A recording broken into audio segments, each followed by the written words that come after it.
arababwira ati nimunkurikire nzabagira abarobyi b'abantu. Yitumye imbere abona y'abandi bavandimwe babiri bari mu bwato, arabahamagara kandi abahamagara mu mazina yabo, ati Yakobo we nawe Yohana namwe nimuhereko munkurikire. Igihe kimwe Yesu arimo yigisha huye n'abavandimwe babiri, abo ni Petero ndetse na Andereya, barobesha inshundura mu nyanja. Arababwira ati nimunkurikire nzabagira abarobyi b'abantu.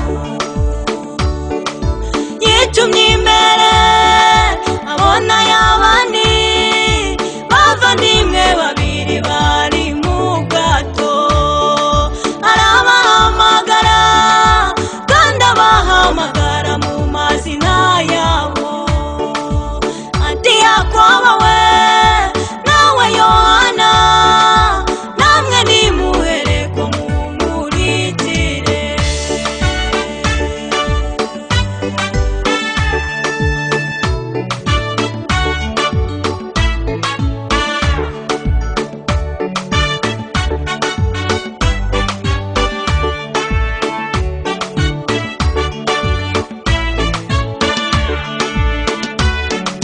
Ndagushimye kuko wampamagaye, ukampamagara nakwiriye, wansanze aho nari nibereye, ungirira impuhwe n'urukundo, uti ngwino mwana wanjye, ngwino nawe nkugirire neza, ni wowe Data yantumyeho kuko yifuza kukurengera.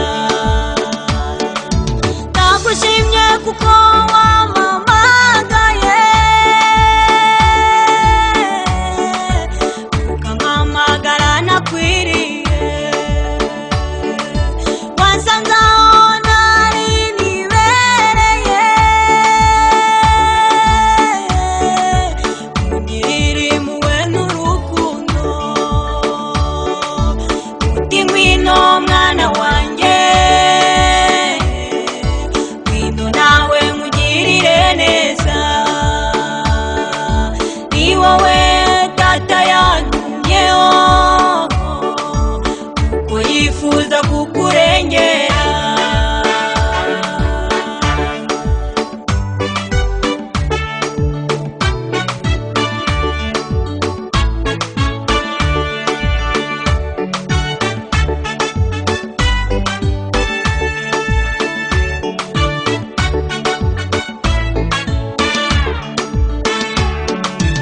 Imikorere ya Yesu kuva kera iteye ubwoba n'ukuri irarenze, yagutunze inkoni nawe uriyoberwa, yaguhaye nawe ukwima, ashyira hejuru agacisha bugufi,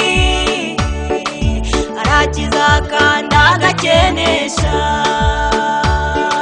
ashyira ikuzimu kandi agakurayo, tumwisunge niwe ushobora byose. Imikorere ya Yesu kuva kera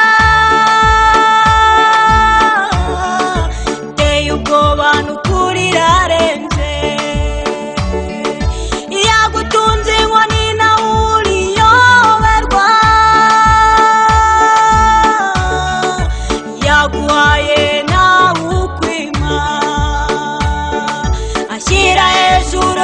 yicisha bugufi, arakiza kandi agakenesha, ashyira ikuzimu kandi agakurayo, tumwisunge niwe ushobora byose.